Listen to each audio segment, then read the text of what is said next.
और आज पता मैं बड़ी दुविधा में हूँ सर।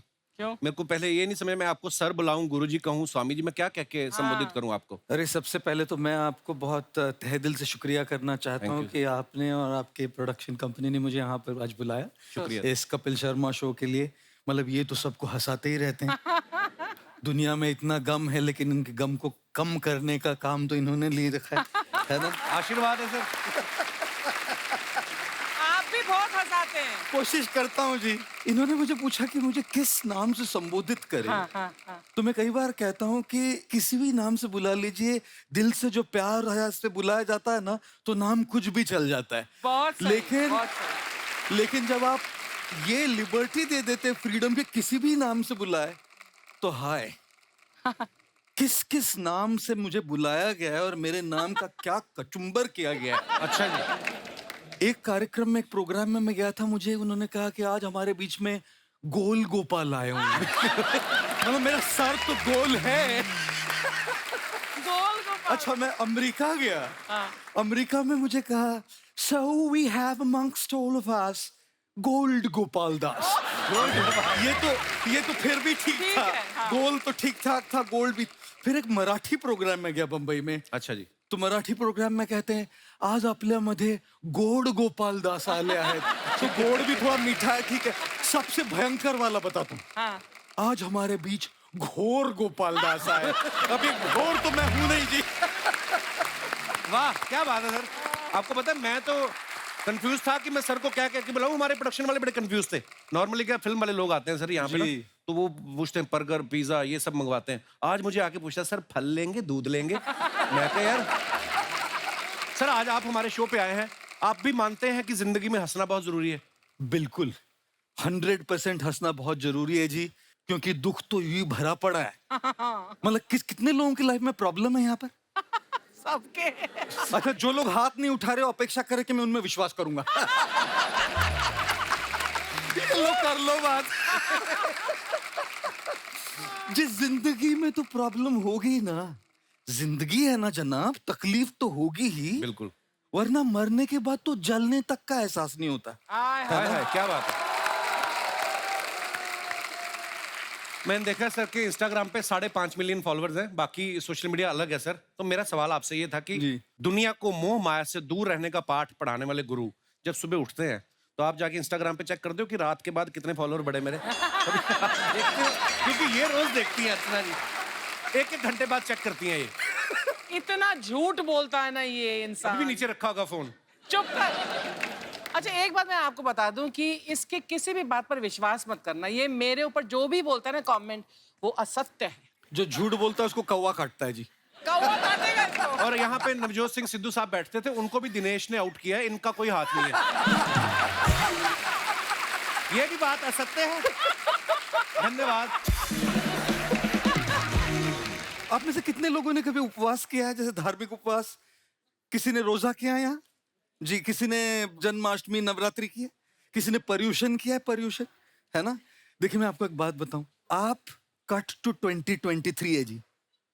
आपको अगर 2023 में उपवास करना है ना, एक दिन बिना स्मार्टफोन के, बिना इंस्टाग्राम के, Very good. बिना व्हाट्सएप क्या बात? के, बिना फेसबुक के, बिना लिंक्डइन के, बिना ट्विटर के, बिना स्नैपचैट के, बिना गूगल के, बिना टिंडर के, एक दिन ऐसा उपवास करके दिखाइए, खुदा नीचे उतर के आएगा, बोलेगा बस कर पगले, रुलाएगा क्या?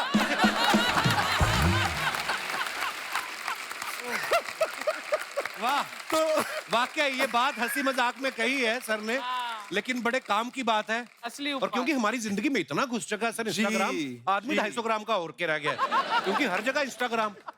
और यंग बच्चे तो हैं ही हैं, बहुत सारे लोग हैं जो नहीं हटते हैं। शूटिंग चल रही है, अलग से बीच में ब्रेक होती, मैडम अपना फोन लेके आ जाती, और सुनाइए फिर कैसे हैं आप? नहीं फिर मतलब हद हो गई है। मैं अपने शो का प्रमोशन करती हूँ कब। हाँ बड़ा प्रमोशन, बड़े आपके 4 करोड़ फॉलोअर है ना। इतना घमंड ना कर कपिल। नहीं घमंड मैंने कब किया है? मैंने कभी कहा है मेरे 44 मिलियन है? कभी नहीं कहा।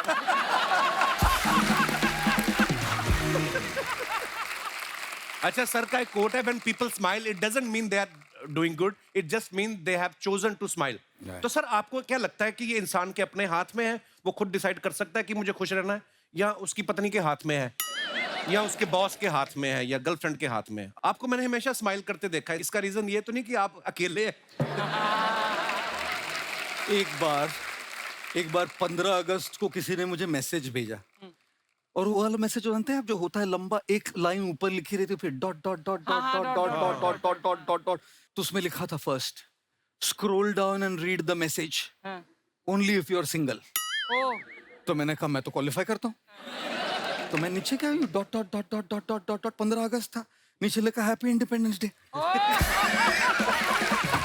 अभी आपको एक बात बताऊंगी, देखिए हमारी खुशी की जिम्मेदारी अगर हम किसी और के हाथ में दे देंगे ना, तो जिंदगी भर मायूस रहेंगे। ओके। और इसीलिए जितना हम अपनी भावनाओं का, अपने जज्बातों का कंट्रोल अपने हाथ में लेते हैं ना, उतना खुश रह पाएंगे। और फिर चाहे वो आपकी पत्नी हो, अपने बॉस हो, उनसे प्यार कर पाएंगे जैसे भी वो हो। नहीं तो बस यू रिमोट दबा रहे हैं जी लोग, दुनिया के हाथ में, दूसरों के हाथ में रिमोट कंट्रोल अपनी जज्बातों का मत दो, धीरे धीरे वो रिमोट कंट्रोल अपने हाथ में ले। अच्छा, मैंने सर का एक वीडियो देखा जिसमें ये गर्लफ्रेंड बॉयफ्रेंड की बातें कर रहे थे, और गाना भी गा रहे थे कि तुम इतना जो मुस्कुरा रही हो, क्या गम है जिसको छुपा रही हो। गुस्ताखी माफ सर, मतलब आपको ये स्टूडेंट होने का एक्सपीरियंस है, क्योंकि आप कॉलेज में इलेक्ट्रिकल इंजीनियरिंग भी कर चुके हैं, कि या कभी मोहब्बत में भी पड़े हैं कभी ऐसे, मतलब ऐसे पूछा सर। कपिल आज बहुत लिबर्टी ले रहे हैं। हमेशा लेता है। बोले हाथ में ये भोला भाला गंजा साधु आज हाथ में मिल गया, आज इनका बराबर से लिबर्टी लेके आज इनकी खूब खिंचाई करते। मैं इंजीनियरिंग कॉलेज से था, इलेक्ट्रिकल इंजीनियरिंग पढ़ी मैंने जी। और इलेक्ट्रिकल इंजीनियरिंग पढ़ने में इतना मशगूल हो गया, इतना मशगूल हो गया कि प्यार मोहब्बत के लिए समय ही नहीं मिला। और जब इंजीनियरिंग की डिग्री खत्म हो गई, तब जो मैं कर रहा हूं उससे प्यार हो गया। वाह। तो ये यहां से यहां आ गया। लेकिन आज की तारीख में जो जो प्यार मोहब्बत करते हैं, जिनके दिल टूटते हैं, जो चन्ना मेरे या गाते हैं, जो ए दिल है मुश्किल गाते हैं, वो मेरे पास आते हैं रोने के लिए। जब ए दिल है मुश्किल भी सुकून नहीं देता, जब चन्ना मेरे या भी सुकून नहीं देता, तब कहाँ जाए, है ना घोर गोपाल दास जी। एक का हार्ट ब्रेक हो गया। अच्छा जी। 10 साल से रिलेशनशिप में थे दोनों, और वो इतनी शराब पी चुकी थी, वो ये थोड़ा मॉडरेटली ड्रंक था उस दिन। अच्छा जी। ये पूरी टिप्सी, टल्ली पूरी, मैं आम आदमी की भाषा में। जी जी जी जी जी जी पूरी टिप्सी, टल्ली मैं नहीं बोलूं। तो इसने उसके माता पिता को ऐसी गालियां दी गंदी गंदी, शराब के नशे में। अच्छा जी। ये तो मॉडरेटली ड्रंक था, तो इसको समझ में आया कि भाई लड़की अच्छी है, मेरे से जमती है, लेकिन इसके मन में मेरे पेरेंट्स के लिए क्या है। तो अगले दिन उसने कहा हम ब्रेकअप करेंगे। तो ब्रेकअप तो हो गया, मेरे पास आया, 10 साल का रिलेशनशिप है, बिना पूछे मेरी गोद में सर रख के रोने लगा। सब ऐसी होती है, सब ऐसी होती है। मैंने कहा मेरे भाई कूल डाउन, तुझे खट्टे अंगूर मिले इसका मतलब सारे अंगूर खट्टे नहीं होते।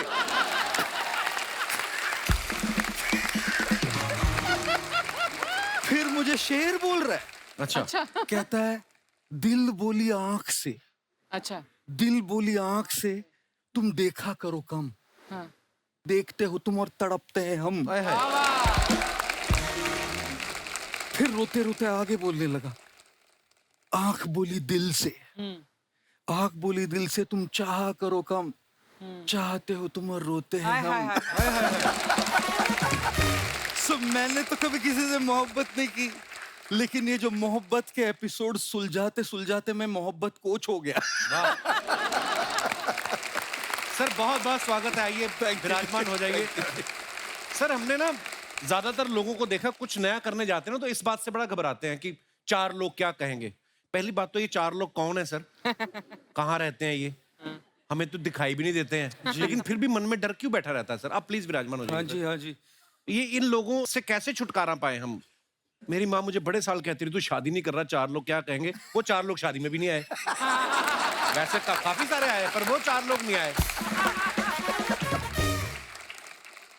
मैं कई बार कहता हूं, अगर दूसरे लोग आपके बारे में क्या सोचेंगे ये भी आप ही सोचेंगे तो वो क्या सोचेंगे? वाकई। अरे उनको सोचने के लिए कुछ छोड़िए ना भाई। वाह। और अंग्रेजी में इसको नॉइज और वॉइस कहते हैं। बाहर के जो लोगों के जो ओपिनियंस होते हैं, जो सलाह होती है, जो मत होते हैं, जो राय होती है, वो सब नॉइज है। चाहे कितनी अच्छी इंटेंशन भी हो, लेकिन नॉइज है। और इस सब नॉइज में, इस आवाज में अपनी वॉइस को नहीं भूलना चाहिए जी। अपने अंदर भी एक वॉइस है। क्या बात। और इसीलिए मैं कई बार कहता हूं जी कि दूसरों की बात सलाह मानने में कोई दिक्कत नहीं जब उसमें कोई सच हो, लेकिन कुछ तो लोग कहेंगे। लोगों का काम है कहना। इन फिजूल की बातों में कहीं बीत न जाए रहना। मैं कई बार बोलता हूँ कपिल जी, आज मैं कन्फेस कर रहा हूँ आपके सामने जी। मैं जब भी स्टेज पे पहली बार किसी भी इवेंट में जाता हूँ, जैसे स्टेज पे आता हूँ तो मैं कहता हूँ, आपका नाम लेता हूँ। All events. अरे वाह। ऑर्गेनाइजर्स ने मुझे कहा है कि गुरुजी आपको जो बोलना है ना तब बोलिए, लेकिन हमारी ऑडियंस को ना मजा आना चाहिए। फिर मैं कहता हूँ, ये जो कहते हैं कि हमारी ऑडियंस को मजा आना चाहिए, मैं क्या कपिल शर्मा हूँ? स्टैंडर्ड लाइन है मेरी। तो इसलिए देवियों, सज्जनों, दोस्तों, दूसरों की बात मानते मानते खुद को भूल मत जाओ। खुद को क्या करना, उसको दूसरों की राय से ज्यादा अपनी खोज करनी ज्यादा जरूरी है। क्या बात। तो उन 4 लोगों को 4 कोने में बंद कर दो और अपनी आवाज को सुनो। हाँ जी मम्मी, ठीक है। आज तो आपको बैठा के सुनाने लायक लगता है। अच्छा, ऐसा कहा जाता है ना कि इंसान को लाइफ में जब कुछ झटका लगता है, वो सब छोड़ छाड़ के अध्यात्म की तरफ आ जाता है। सर, जैसे आप इलेक्ट्रिकल इंजीनियरिंग की पढ़ाई कर चुके हैं, तो तारे जोड़ते जोड़ते कौन सा ऐसा झटका लगा कि जो आप अध्यात्म की तरफ आ गए? कई बार ऐसे लोगों को लगता है कि झटका लगने से ही अध्यात्म की ओर आते हैं लोग। जैसे नौकरी नहीं मिली, छोकरी नहीं मिली, कुछ तो गड़बड़ हो गई होगी कहा। तो हमारे समय 3 ही ऑप्शन थे हमारे पास, इंजीनियर बनो, डॉक्टर बनो या फेलियर बनो। तीनों के अलावा कोई ऑप्शन नहीं थे। उसमें से मुझे इंजीनियरिंग मिल गई। और इंजीनियरिंग के बाद तो सब लोगों को अपना करियर बनाना होता है। एक लड़का एमबीए कॉलेज के बाहर एमबीए के लिए गया, फॉर्म भर रहा है।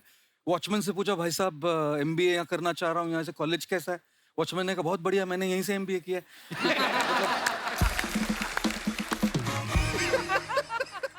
तो मेरे साथ इंजीनियरिंग करने के बाद ये नौबत तो नहीं आई। अच्छी जॉब भी ली ह्यूलेट पैकर्ड में, लेकिन मैंने एक बात अपने आप को एक सवाल पूछा बस, कि मैं सबसे ज्यादा मेरा वक्त मेरे काम में जाएगा। हम अपने फैमिली के साथ कितना वक्त बिताते हैं, सवेरे थोड़ा, शाम को थोड़ा, वीकेंड पे थोड़ा। और यदि हमारे काम पे हमारा सबसे ज्यादा वक्त जाने वाला है, तो क्या उस वक्त में हम वो करेंगे जो हमको पैसा तो खूब दे रहा है लेकिन जच नहीं रहा है? तो मैं जो कर रहा था वो बहुत बढ़िया कर रहा था, लेकिन वो यहाँ खुशी नहीं मिल रही थी। तब फिर सोचा कि भाई ये नहीं चलेगा, अब तो निकलना पड़ेगा यहाँ से। रिस्क ली, और मतलब कैसी रिस्क कि आगे पीछे क्या होगा कुछ पता नहीं। कूद गया। और मैं कई बार कहता हूं, समंदर में फना होना तो किस्मत की कहानी है। दुख तो उन पे होता है जो किनारों पे मर जाते हैं। वाह। इतने घंटे बिताने हैं मुझे वहां, वो करते करते नहीं मरूंगा जो मेरी रूह तक नहीं पहुंच रहा है। इसलिए ये शिफ्ट किया। क्या बात है। दिल से निकलनी चाहिए कोई भी चीज़। दिल से निकलनी